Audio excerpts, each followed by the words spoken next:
So today we're at Hatchet Moor, just up from Hatchet Pond, near the site of RAF Beaulieu.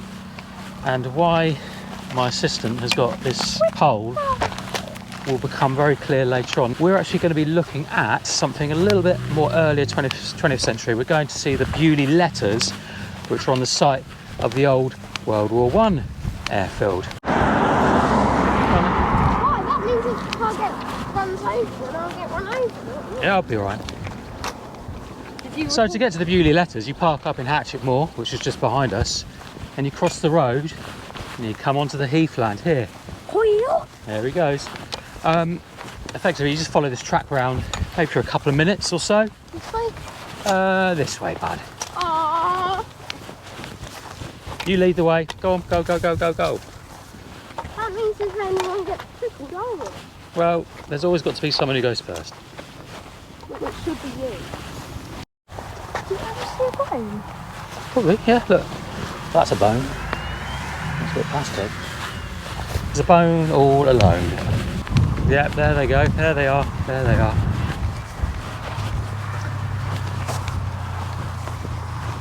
Okay, so we're here. This is the Beaulieu Letters. You see it's lined in chalk. That's the U.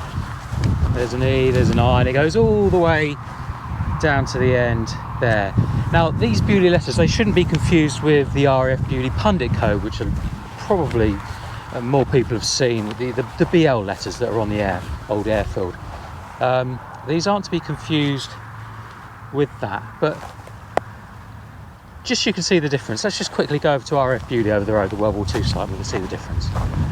So now we're at RAF Beaulieu, which is the World War II airfield. We're probably about 1.5 miles from where we just were with the East Boldre Beaulieu Letters. So this is the Pundit code at the Second World War airfield. You can clearly see a B and an L. Now, every airfield in World War II had a Pundit code, and Beaulieu's was BL. Makes sense. It let aircraft in the sky identify this airfield versus other ones. Now, during a lot of the war, especially the post-war period, this was actually covered up. And what's quite interesting is, let me find an example. Here you go. You see that metal stake there? Now, there are these metal stakes all around the Pundit code. Let's find another one. I'm sure that, oh yeah, there you go. There's one on the corner. Now, the reason I think these are here is because post-war or during war, there might have been periods where they didn't want the Pundit code to appear, so they maybe could have put a sheet in over the letters. And actually, post-war, the Pundit code identifier for RAF Beaulieu, which still now, changed to BQ, which would have been another reason to cover them up.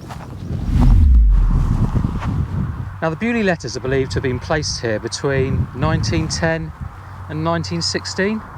At first, the land was a flying school, and then it became a First World War airfield. And the letters here that you see today are between, I think, 15 foot high, and the entire word Beaulieu is about 110 feet wide. It's very evident from the air. So why are the Beaulieu Letters here? Well, the most plausible theory is that the letters were created for the 1910 flying school, because they're very unique, and you don't see anything like this on RAF sort of training schools of that era. None of them had similar letters, so it suggests it wasn't made for the military airfield at all.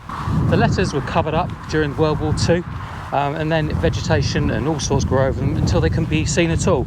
It's believed that the local villagers did uncover them in the 1960s, but in 2012 local villagers recut them and re-put them with chalk, which is how you see them in the state today. So the question is, why are we here? Well, here's why. If we go to my assistant over here, what we've always wanted to do is get a good photo of the letters, but it's not possible without using a drone, and drones aren't permitted, and we like to obey the rules. So we've decided to come up with a hack. I do. No, you don't. We've decided to come up with a hack because you can't use a drone on the New Forest land. What we've got is this piece of gardening equipment, which is telescopic. We've popped a GoPro on the end, and we're going to see if we can get to see the Beaulieu Letters properly. Should we give it a bash?